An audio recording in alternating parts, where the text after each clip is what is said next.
আসসালামু আলাইকুম, welcome back. আমরা গত ক্লাসগুলোর ধারাবাহিকতায় আজকে জানব নাউনের প্রায়োগিক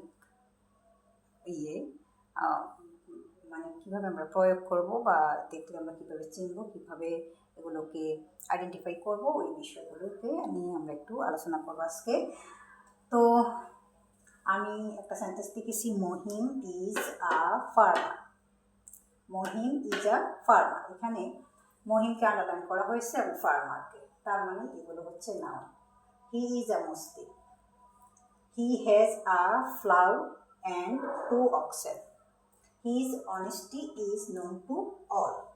ওকে, এখন আমি আন্ডারলাইন শব্দগুলোকে আমরা কি বলতে পারি, নাউন বলতে পারি, কেন বলতে পারি সেটাই এখন আলোচনা করব। মহিম, আমি গত ক্লাসে বলেছি মহিম কোনো একটা ব্যক্তিবাচক নামকে কি বলা হয়, নাউন বলে। এবং এটাকে কোন নাউন বলবো এখন, তাহলে ব্যক্তিবাচক নাম হলে এটাকে বলবো প্রপার নাউন। তাহলে এটা কি নাউন, এটাকে আমরা শনাক্ত করবো কিভাবে, নামগুলো লিখবো। কি নাউন, আমরা জানি এটা নাউন, তবে এটা কি নাউন, প্রপার নাউন। পুরোটাই লিখলাম প্রপার নাউন। তারপরে এখন মহিম হচ্ছে ফার্মার। মহিমের একটা সাধারণ পরিচয় আছে, সে পরিচয়টা হলো কি, সাধারণ একটা পরিচয় হলো ফার্মার। যদি কারো সাধারণ পরিচয় হয়, কোনো একটা প্রজাতির সাধারণ পরিচয়কে কি বলা হয়, কমন নাউন বলে। তাহলে ফার্মার, সে যেহেতু ফার্মার, তাহলে এটা হবে কমন নাউন। Common noun.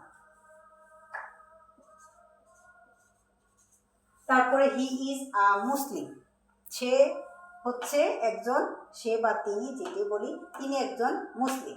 তাহলে মুসলিম, তিনি হচ্ছেন মুসলমান সম্প্রদায়ের অন্তর্ভুক্ত। তাহলে কোনো একটা সম্প্রদায়, কোনো একটা শ্রেণী যখন কেউ বিলং করে, সেটাকে সেই শ্রেণী বা সম্প্রদায়কে কি বলা হয়, কালেকটিভ নাউন বলা হয়। তাহলে এটা কি হবে, কালেকটিভ নাউন।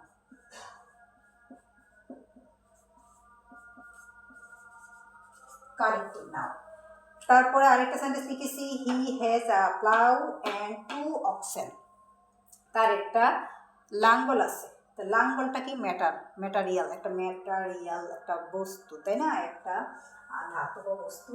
তাহলে তার একটা কি প্লাউ আছে, একটা বস্তু আছে, তাহলে বস্তুটা হলো কি লাঙ্গল, এটা হলো কি, তাহলে এটাও একটা নাউন। তাহলে এটা কি নাউন হবে, এটাকে আমরা ম্যাটারিয়াল নাউন দিতে পারি, ম্যাটারিয়াল নাউন। তারপরে তার 2টা অক্সেন আছে, 2টা কি আছে, ষাঁড় আছে। যেহেতু এটা প্লুরাল, তাই অক্সেন হলো, অক্স হলো সিঙ্গুলার, তার প্লুরাল হলো অক্সেন। তাহলে এই যে অক্সেন, তাহলে অক্সগুলো প্রাণীবাচক। তাহলে এগুলো কি, এগুলো হচ্ছে হয়তো হবে প্রপার নাউন হবে, নাহলে কমন নাউন হবে, নাহলে কালেকটিভ নাউন হবে। তাহলে প্রপার নাউন হবে, কারণ এটা অক্সেন, তাই না। এটা হবে কমন নাউন। কেন অক্সেনগুলো কমন নাউন, কারণ এগুলো কোনো আমরা ব্যক্তিবাচক কোনো নাম নাই। এগুলোর নাম যেমন কালু, কিংবা কেউ আদব করে রাখে ধলা, এরকম কোনো নাম জানি না।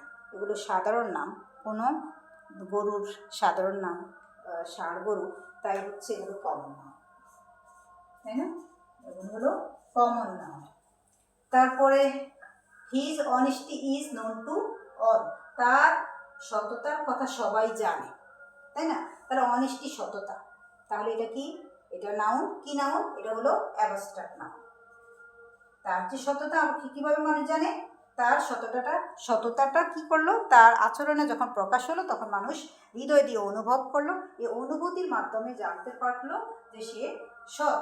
তাহলে এটা হলো কি, অ্যাবস্ট্রাক্ট নাউন, অনেস্টি। ওকে, তাহলে আজকে এ পর্যন্ত থাক। আমরা ভালো থাকি, সুস্থ থাকি, নিরাপদে থাকি কামনা। আল্লাহ হাফিজ। পরবর্তী ক্লাসে দেখা হবে আবারও নাউন নিয়ে। আমরা ফিরবো নাউনের অন্য কোনো একটা প্যাটার্ন নিয়ে আলোচনা করব। আল্লাহ হাফিজ।